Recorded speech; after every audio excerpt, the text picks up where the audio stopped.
der zentralen Position. Nur Schwarze hat er noch Vorsicht. Dann ist es Fernhoff. Er ist im Strafraum. Und der Feld. Tor! Tor! Für die Frankfurter Eintracht. 5:1. Herrje! Hi and welcome to the German Fußball Podcast. I'm your host, Markus Fjörtoft, and as always, joined by Jan Fjörtoft. And before we go into the weekend summary of all the games, we must acknowledge the fact that, and I know you'd like to say a few words about the great Sir Bobby Charlton, who sadly passed away. A true legend of the game, one of the biggest, and I know that word is used a lot, but that I know you'd like to say a few words before we go into this this week's proceedings. Well, Sir Bobby Charlton was more my dad's generation's favorite player. He had a story that was both very successful, but also very tragic. He was involved in a accident with a plane in Munich in 1958. I read his biography. It's a very strong biography, or the book about that incident. He woke up and he realized that he had lost, was it 7 or 8 of his teammates? This was the original Busby Babes, and the Busby Babes had to be built on the tragic in Munich.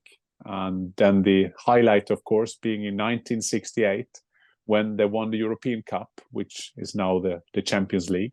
Not the first British team who won it, because Celtic won it a year before in Lisbon, the Lisbon Lions, but 4-1 against Benfica.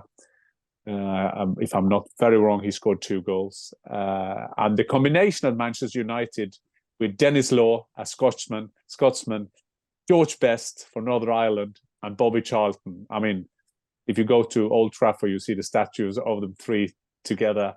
They're an unbelievable trio of players. But of course, the highlight of his career, 1966, England against West Germany, 4-2. England was the World Cup winner.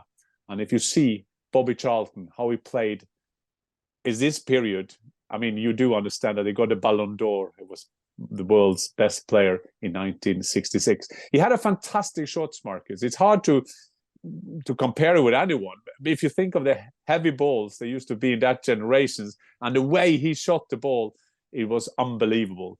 On a personal note, I had a chance when I did Champions League. I think it was in Belgium. Manchester United were there. He was a part of the directors of Manchester United. And he was there, and I asked very politely of a selfie. I'm not sure that Sir Bobby Charlton knew about selfies, but it's a very cherished memory for me to see that I have that photo with Sir Bobby Charlton, one of the greatest. And I would say it's hard to compare generations, but I think this is the greatest English footballers ever. So let him rest in peace. And it's quite good to see how the football community kind of goes around the memory of one of the greatest players ever.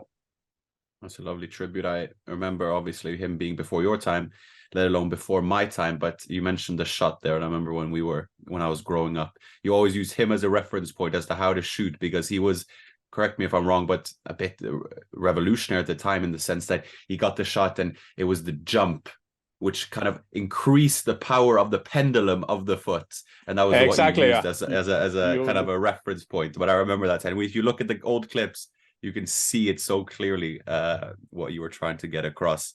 Yes, I think I think with Dennis Law and George Best and Sir Bobby Charlton, they called them the Holy Trinity or something, if my English is correct. So a fantastic football player. Also played with his brother, Jackie Charlton. So 2 brothers win the World Cup, the other one being a defender, but a great defender.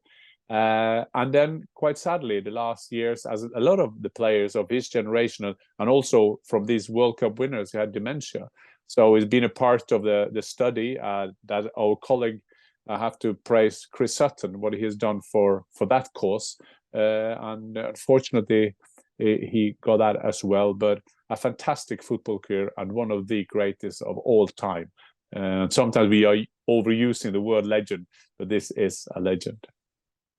hard for me to come up with an adequate transition after something like that, Dad. But I guess I'll just say it. Like, we'll just go from one heartbreak to the other. Yes, Bobby Charlton. National team. We can go for let's go for the national team. But we have yes. Okay. Yeah, let's we'll go have the for England Germany 1966 or West Germany. Sorry, West Germany, of course, and the reason that was, I mean, England against Germany, England against West Germany, one of their greatest rivalry in football, by the way. And now when Germany are down, they, like some time ago, they planned this tour to USA. And everybody was a bit critical about that. Why do we do that in international break? Okay, the Euros in next summer will be in Germany, so they don't have qualification game. They beat USA 3-1. They played 2-2 against Mexico, but it was a perfect tour for them because Hansi Flick was fired. Rudi Völler did one game for them against France. It was a perfect trip for Julian Nagelsmann to get to know some of the players. He knew the Bayern Munich player, but instead of us talking about the tour from outside, we asked a podcast friend, a friend of our podcast, Mark, Christian Falk, who's the head of football of mighty Bild Zeitung. He traveled with the national squad to the USA, and he has sent us this report from the trip to USA. Hello from good old Germany to Norway. Yes, I was with the national team on the West trip. Very exciting trip. We were in Hartford near Boston. We played in Philadelphia. And the best news is we played well. Germany is good again under Julian Nagelsmann. And it was a little bit surprising that there was no preferential treatment for the players of Bayern Munich because Nagelsmann was former coach there. No, indeed. One of the biggest losers was Leon Goretzka. So he's out of the first 11 under Julian Nagelsmann. And also hard times for Manuel Neuer, the goalkeeper and former captain. He's not even longer captain of the national team. He won't be captain at the European Championship in Germany. The new captain is İlkay Gündoğan, former player from Manchester City, now Barcelona. And that means that Marc-André ter Stegen, also from Barcelona, has now a big chance to play at the European Championship because Neuer, after his injury, is not as long a normal number one. So he has to make the challenge when he comes back. And we think he's back in November. And attention to all other countries at the European Championship. Germany is now playing again what they can play. We have a number 9 again. It's Füllkrug, and you see how important for Germany it is if you have a striker there in the box. He's perhaps not world-class, but he's good enough to score because we have a world-class midfield. And this is a new situation also. We play with very big talents there. There's no decision between Musiala and Wirtz, between Musiala or Wirtz. We play Musiala and Wirtz now. And if you have such big talents, you have to let them play, not like former times when you said, is Günther Netzer playing or Overath, just one can play. No. Under Nagelsmann, he made clear both will play. And we have also 2 world champions which are back. One important one is Mats Hummels, the player from Dortmund. He's now playing in the defense again. We do it like Italy. Experience is much more important in the defense than speed. Yes, and that was also Niklas Süle. He's out of the first team.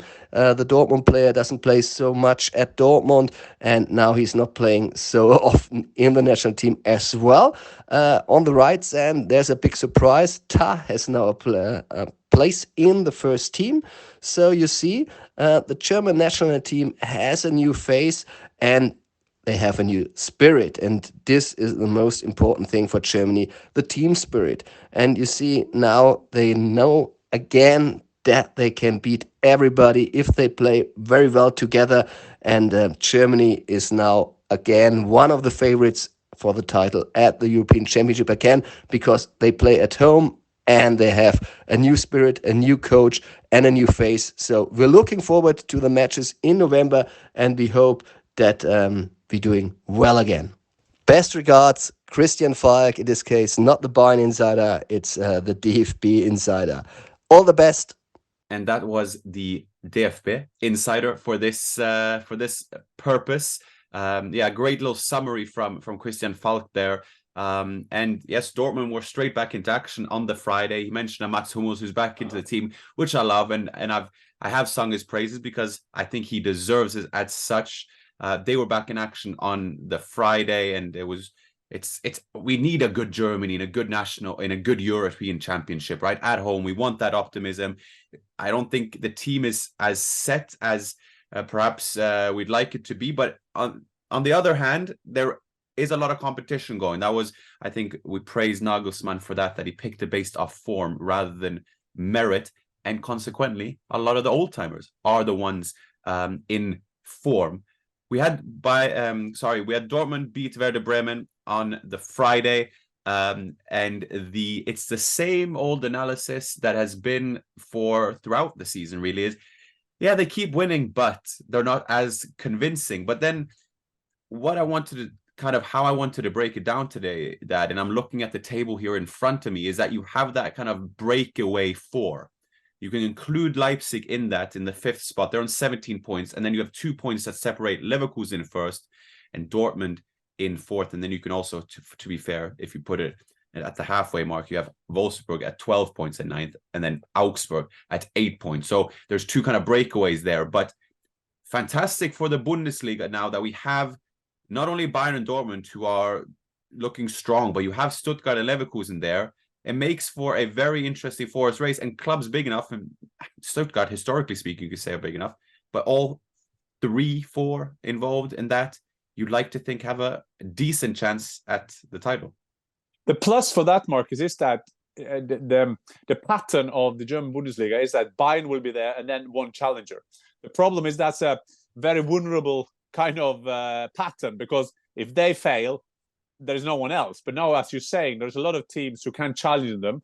Before we come, I guess you will ask me about Guirassy, because Guirassy got an injury, got a muscle problem, so he will be out for what they say several weeks. Maybe meaning that with a muscle, it can change. But Guirassy, of course, very influential for Stuttgart. On the other hand, you have Leipzig, who have so many potential match winners in that time in team. So you feel that they could go for them. And then, as you said, if we start with Dortmund, I talking about the old timers. Brandt's goal, first of all, excellent. The way he chipped the ball over the goalkeeper, I love that. I love the good old chip when I played. But Emre Can, I think it was Emre Can who made it one of the best.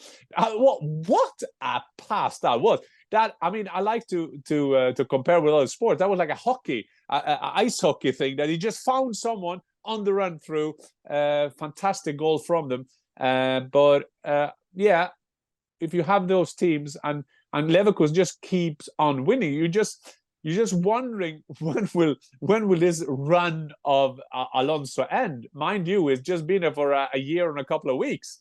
And this team just keep on winning. And you're going there this week, aren't you, Marcus, for your...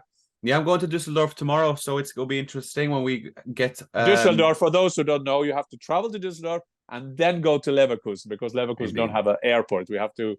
not everybody knows Germany as well as we do, but you are doing things there with Leverkusen. And it's amazing the run that Alonso has got at the moment.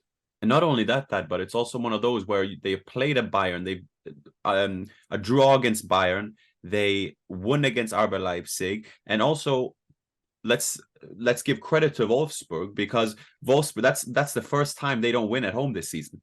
So that is in of itself are these tests that you would tend to think, okay, these challengers, this will be a tough one, and this might be a stumbling block, but they keep on winning. They got Patrick Schick, who we remember was one of the big informed strikers who's had a long-term injury. He'll be back at some point. Then you have 2 fullbacks combining. I mean, the second goal is a Frimpong assist, and it's a Grimaldo shot, and they've been excellent. It's just, there's a lot of strings, and I believe it is 4 different players in that squad that have 3 league goals or more. And that is Boniface, Hoffman, Frimpong, and Grimaldo, which is a great asset for a team. And also, if we go on to another title contender, the main title contender, the champions, Bayern as well. Harry Kane starts in record fashion. Surprise, surprise. But even still, adapting to a new country, incredible. And let's also give credit to Bayern's win, because Mainz has been one of those bogey teams for Bayern. They've won in the previous 3 games at home against Bayern as well. So that of itself, is, I don't know how you found that, Dad, but it is one of those where if you go to a team and if it is in the back of your mind that you have a tough record against them, you go in and win, it is a kind of a psychological breakthrough in a sense, even for a Bayern. Absolutely, and there are 2 teams that need to be worried in the Bundesliga. Well, one team have played quite well and haven't got a reward is Mainz. Now they find themselves totally at the bottom. Of course, then Union Berlin, who is losing for fun, as they are nearly winning Champions League games. But if you see Bayern, there's something solid about them. To make a little bridge to what Falk is talking about the German trip, Goretzka, his cards not being that good. Then he scores against Mainz, and then I think he breaks a part of his arm or something. So he'll be also out for several weeks. Makes a bit, not a quarrel, but a discussion, let's put it that way, between Uli Hoeneß, who says to Tuchel, "But you got enough player." He said, "I need a bigger squad." And now suddenly they find themselves out without Goretzka for some week. But there's something with them, Marcus, with Leroy Sané, with Musiala. I mean, Musiala and Florian Wirtz. I mean, Germany got like the dream duo. And you can also see that the German Football Association would love to have that German great duo with them. But Bayern very convincingly winning 3-1 at home. You can't argue that they haven't been top form yet, but they're still up there. That is bad news for the other teams up there, and it's also bad news for the rest of us who are desperate to get a title fight again, as we had last season when Dortmund threw it away. Yeah, and the more games that go, the more likely it looks like it will be a more than a 2-horse race, hopefully. That we obviously have the top there, and Stuttgart, you mentioned, beat a struggling Union Berlin there. That is their 8th defeat in a row in all competitions. It's their 6th successive league loss. I mean, these are like bad numbers, Dad. I've hinted to the fact that there could be a crisis, and obviously, like, Union Berlin have overperformed considering what they have, but it is something needs to change. And when you find yourself in a rut like that, I don't, from what you remember as a player, as a sporting director, getting out of that, how do you fix that bug? Like, how do you get out of a rut like that? Yeah, it's difficult. And if to mix that process they're playing the Champions League at the same time, they're playing Real Madrid. Do you think that helps or no? I think that the easy analysis of it is that they're playing in Champions League and they haven't done that before. But I think it's a matter of someday this would happen. I mean, they have been on cloud 9. I mean, that's unbelievable what that club has done. You can say now that they are more back to normal, but the quality in that team is enough, of course, to take them away. But they should watch out, because you will say that Darmstadt, Heidenheim, they will be down there. Mainz will probably get himself out of there. So there is always this good old cliche with a team too good to go down, and Union Berlin is obviously a candidate for that. But I think that the good thing about Urs Fischer, the coach, they also have a great sporting director. They know where they are. They know what's needed. Yes, they are in a terrible run now, and you know, you get in your head, here we go again.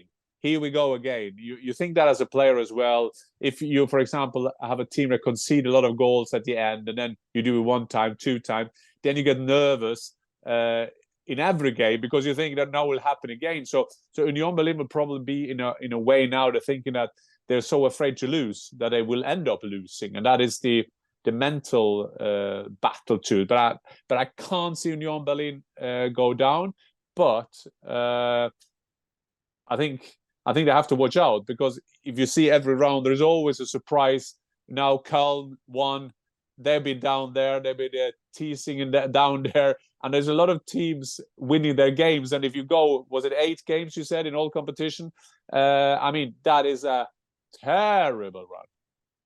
Terrible run indeed. And you mentioned there the derby, one of the, if not the most pronounced derby that in Germany in the first Bundesliga now, with Gladbach against Köln, or Köln against Gladbach. A nice little one there before the game, in which the fans were giving the pep talk to the players, and it surely worked. 2 penalties actually for Köln through Kainz, and then they sealed it at the end, a 3-1 win, a much needed win for Köln. And it would have been equally a much needed win for Gladbach had they gotten that. But they are also one of those where, in a season of rebuilding under Seoane, who's had experience rebuilding in back in Switzerland, as we know, they are still trying to find their feet. And then I would like to end that. We ended with the best, I guess, very not biased, of course. But we talked about underrated Eintracht last time. And then you look at the league table now, and now they win away to Hoffenheim, who was the informed team. Hoffenheim had lost their 3 games that they lost this season, have all been at home, which is, I guess that's there for them to figure out, but an interesting stat nonetheless. But then, not only that, but Eintracht have the best defense in the Bundesliga, just 6 goals conceded. And we talked about that stability, but it looks like Dino Toppmöller is building a patient, steady process, building block on building block. And now Eintracht find themselves a bit like underrated in the league table. Yes, and if you think for new listeners or viewers, is that Dino Toppmöller, this is his first head coach job. He has been working with Julian Nagelsmann.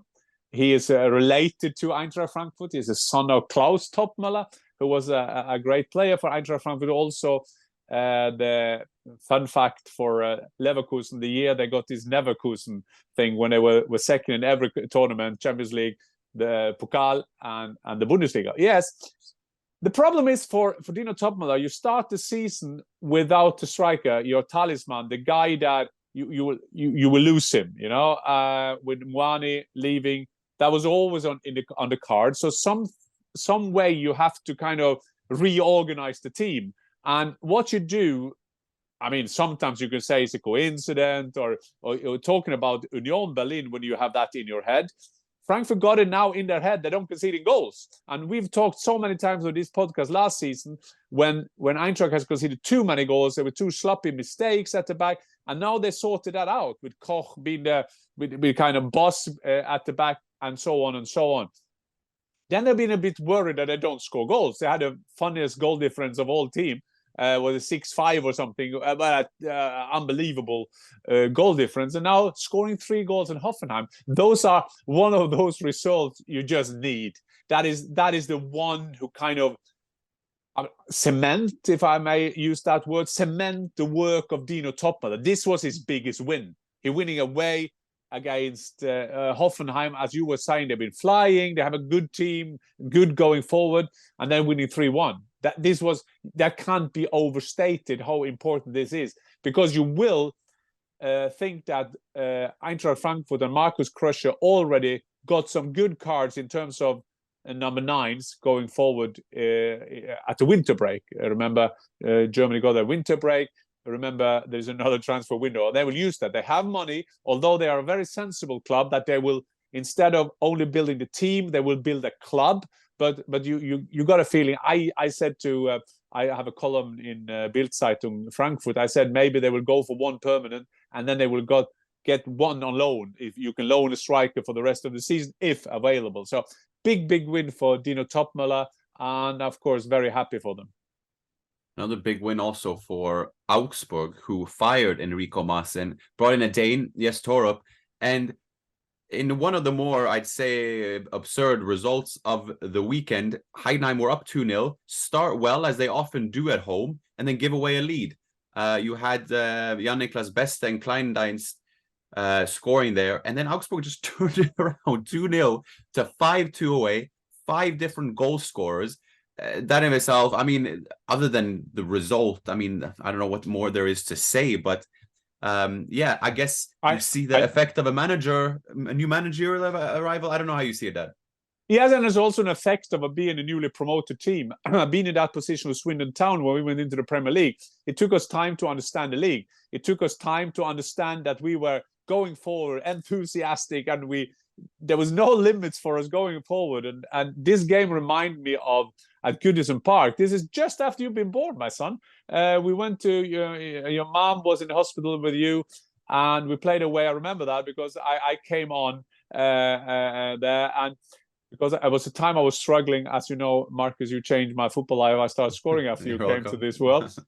But it was funny because I think we were 2-0 down. Maybe I don't remember exactly that. But 20 minutes before the end, we went 2-2.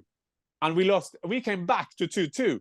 And the score was 6-2. We lost 6-2. I mean, that was Swindon Town. And I think that is a newly promoted kind of thing. Heidenheim at home playing 1-0, 2-0. And then you're used to the Zweite Bundesliga. You get away with things. But even Augsburg, even at this level, bang, bang, bang, every mistake is punished. And you're thinking, what was that all about? What happened there? I mean, and that is the big difference when you talk about quality of leagues, quality of European Cup, domestic league, like for Norway, for example. If you do mistakes, you are punished straight away.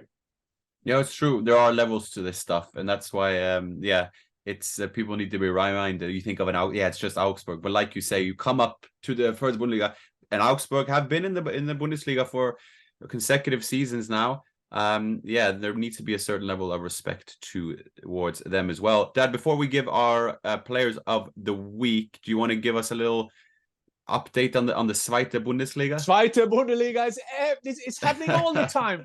Zweite Bundesliga. I love my football, of course, but I also have a look to that league because I think there's always funny thing that's happening.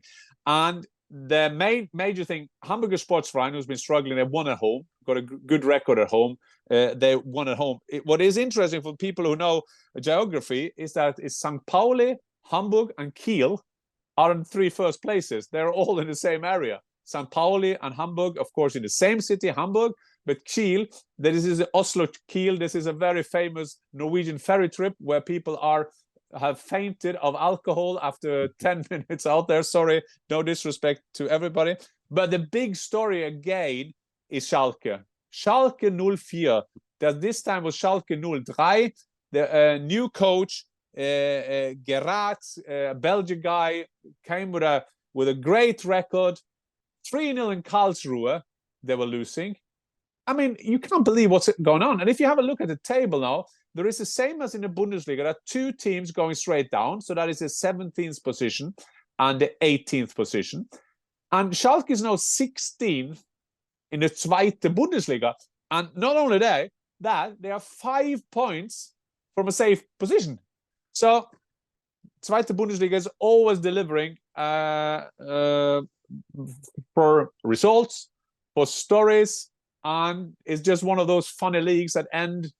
Hamburg will probably third and lose against Köln or whatever, Union Berlin maybe, and the relegation position. So you can end, Marcus, and if I was in a good flow now, so I can take go ahead. quite my player of the week is Umar Marmush. He is a striker of Eintracht Frankfurt. Imagine how hard is it to be a striker and the hope of Frankfurt after Mwani left. You have a look at him. I think you have to score. I think he got 5 goals now in 13 in all competitions, which is decent. Egyptian.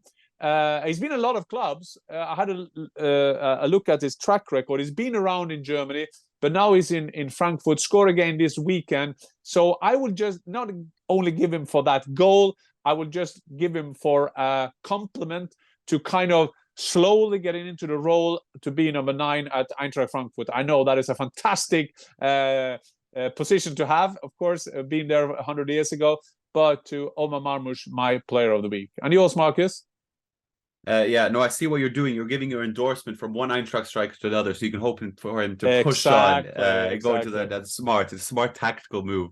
My nothing compared to yours, obviously, because there would be nothing to learn from me as a former right back. I'll tell you that much. But it is Jeremy Frimpong, more so accumulation of performances over the course of this season so far.